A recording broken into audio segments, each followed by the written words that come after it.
So this is a presentation that I created for the Olive Chapel iHeart Parent Night, iHeart Math Parent Night, where parents came and they signed up conference style.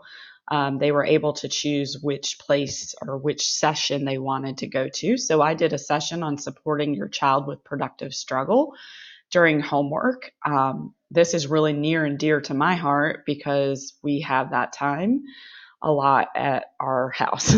So some of these links, for example, the electric sign-in, that is, or electronic sign-in, I'm sorry, is not applicable to this. There's no need to sign in, but I didn't want to adapt the presentation too much.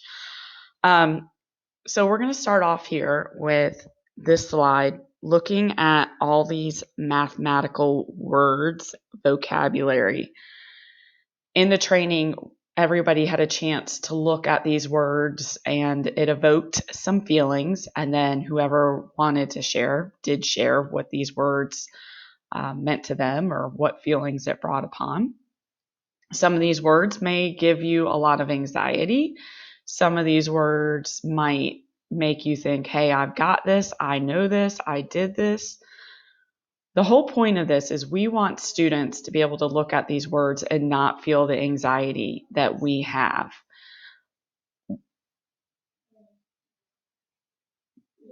So if you have any questions, this is a Padlet. You're more than welcome to post on this Padlet. I don't think there's any questions on it currently. Or if you have any questions, feel free to email me and I will go over all of that at the end. So what is productive struggle? So in the training, this problem was presented and parents worked independently first without using a calculator. So what I'm going to ask you to do is to solve this problem independently first. If you're watching this with a spouse, a partner, a roommate, or even your own child, when you get to that point where you feel like you're going to give up, go ahead and talk and work in a small group. And think about the feelings that you had when you were approaching this alone versus the feelings you had when you were able to talk to somebody. I will also ask that you pause at this point, after I present the problem. Go ahead and pause so you can work through the problem. I won't spend the time pausing on this. So there are 7 girls on a bus. Each girl has 7 backpacks. In each backpack, there are 7 big cats. For every big cat, there are 7 little cats. How many legs are on the bus? So take a moment, solve this independently. When you're feeling frustrated, go ahead and discuss with somebody. Remember to pause the video at this point. Okay, so when I was doing this problem with the parents, I could see when the point of giving up happened. And that is a skill that teachers also have, or they have to develop. When they see that their students are to the point of giving up, that's going past productive struggle, and that's just going through complete frustration. We want to stop you before you get to that frustration point. So when I saw that some parents were getting frustrated and it looked like they were going to give up, I stopped them and I said, okay, it's time to work together. It was interesting to see how the various tables approached that. Some parents still wanted the quiet time. They had no desire to talk to anybody at their table. They wanted to simply figure it out. That goes for our students too. If you notice that your child looks to be, you think that they're getting to that frustration point and you go to jump in to help them, they might not want that. So if they say they still need more time, just let them keep going through it. So one table in particular, it was a husband and wife, and they did not want to talk to each other at all. They had a competition going on, and they wanted to see who solved the problem first. So let's look at what productive struggle is. So as you were working through this, just kind of reflect, what feelings might you have experienced as you and your team work toward a solution?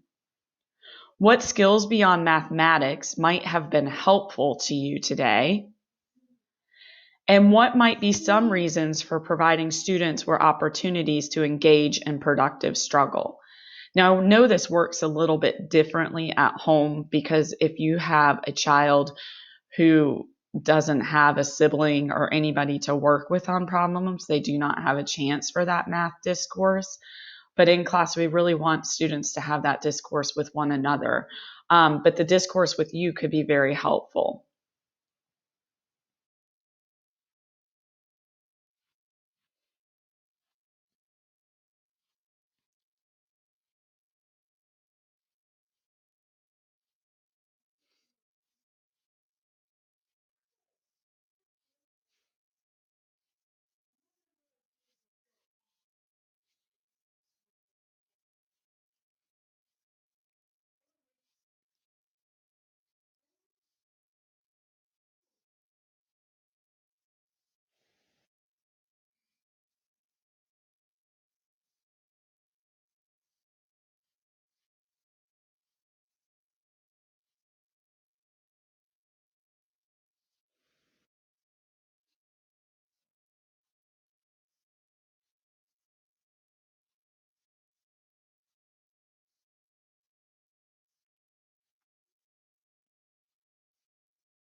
So I know that video was more towards teachers, but I think it's a good reminder for us as parents as different ways to praise our children.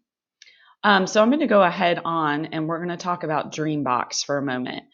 Not all schools use Dreambox, but several of them do. So if you all are a Dreambox school, here's some suggestions with ways that you can use Dreambox.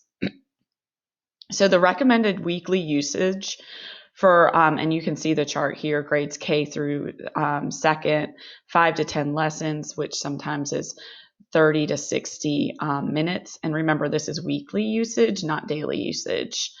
Grades 3 through 5, 7 to 8 lessons, 60 to 90 minutes a week. And then grades 6 through 8. Some lessons may take up to 25 to 30 minutes, and we're going to talk a little bit more about lessons and the way to support your child with Dreambox, because you're really not supposed to help your child, because it is an adaptive, it has adaptive learning technology that adjusts to where they should be working. So your child needs to persist through these problems, even when it's hard. So this is working on the whole idea of a growth mindset. A lot of times when students are working in a lesson and they get frustrated, they just give up. Well, Dreambox calculates that into what their learning style is. So it's really important for students to keep persist. I can't even talk this morning, to keep trying through every problem. They need to finish the lesson, and they need to use the support within the lesson. Headphones, that's the biggest thing. They need the volume on. And some of my fifth grade students will say, oh, I know what I'm doing.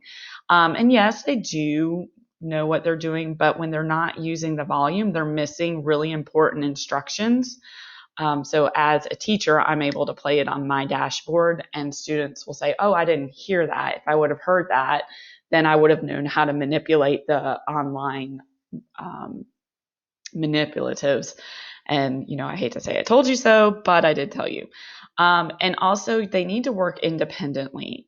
You don't want anyone to work on your child's Dreambox account. Again, it's adaptive learning technology. I actually did a paper on this for graduate school. So it's important that you let your student or your child go through the program. They do say without paper and pencil because it's really working on that conceptual understanding. Sometimes I have different views on that if it's getting to the point. We're always saying show your work. So I have some different ideas about that. At the bottom, you see this using Dreambox Learning at Home, and that is a link that goes to a paper or to a PDF that's online. If you are interested in this actual presentation, just shoot me an email. I'm using my Gmail account right now, M as in Mary, B as in Beth, Priest, Priest 14 at gmail.com. Just send me an email and I'll be more than happy to send the PDF version of this presentation so you're able to click on the links. Here's our guidelines. The only person using the account should be your child. Plan at least 20 minutes for each session. Now, if your child does not hit pause, Dreambox doesn't know that, and they think that your child is stuck on the answer, and it goes into this algorithm that it calculates, and it might bump your child back when they didn't need to be bumped back. So do make sure that you hit that pause button if you're stopping. There is a Family Insight dashboard, so you can monitor your child's progress. You can play, if you get stuck on the lesson, you can view it in the Family Insight, and you can play lessons. That's what I do on mine in my teacher dashboard. If they're really stuck, sometimes they just don't understand how to use the tool that's on the program. So we talk through it and we discuss it on my end, and then they're able to go back into their account and they better understand how to use it. So that is okay. So this goes on with Dreambox. So sometimes when we're doing homework at home, I have noticed that I try to help my son or daughter and they get frustrated with me with my verbal words. So I found one day when we were productively struggling through a problem that my words, my actual voice was bothersome. So then I got out my whiteboard, and you could do this on a sheet of paper, and I started writing notes. This just helped to make it more of an encouragement in that growth mindset versus it sounding like wah, wah, wah, wah, wah. The other picture is my daughter in my room. I have a little office, and just making a fun way to work on problems. I know at home you probably don't have a whiteboard table, but even if you get out a piece of saran wrap and you wrap it on something and you can write on a marker and erase it, just different ways that you can have your child work through that's not paper, pencil, that seems daunting. So you are not alone. In this point of our session, this is where we talked about some ideas of things that you've done when your child has struggled with homework and how you've helped through and how you've taught perseverance. So if you have any suggestions, please go ahead and leave them in the comments because we can all learn from each other ways that you have found that are successful with supporting your child with homework. So here's some tips and guidelines for parents and guardians. We want to be careful about saying I was not good at math. When you say yourself as an adult, you're not good at math, that is giving our children permission to say they're not good at math. Everybody does math at any point, at any time during the day. If you're just looking outside and you're measuring the distance between your mailbox and your house, I mean, that's kind of a silly thing. It's just because I'm looking out the window right now. Or if you're cooking or if you're baking, I mean, we're constantly using math. So we need to encourage our students through that. So like I just said, you want to talk about math in a positive way. Math, on my Twitter, I think it's at MaryBeth_Priest. On my Twitter, my I always say hashtag math is fun. We want students to approach math with having fun. You want persistence. I don't know why I can't say that today, through the problems. Some problems just simply take time to solve.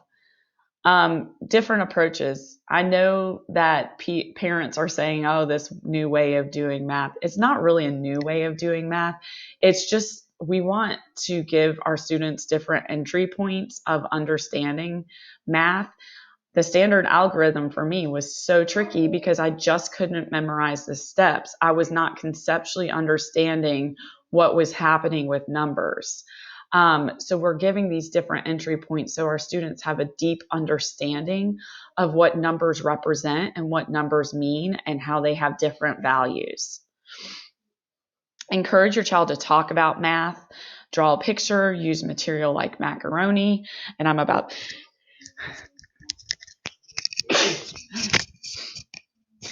so sorry, I'm about to sneeze and I didn't know really how to pause this. I'm learning too how to use screencast. So different ways you can use math within your house. Here's some questions that you can ask.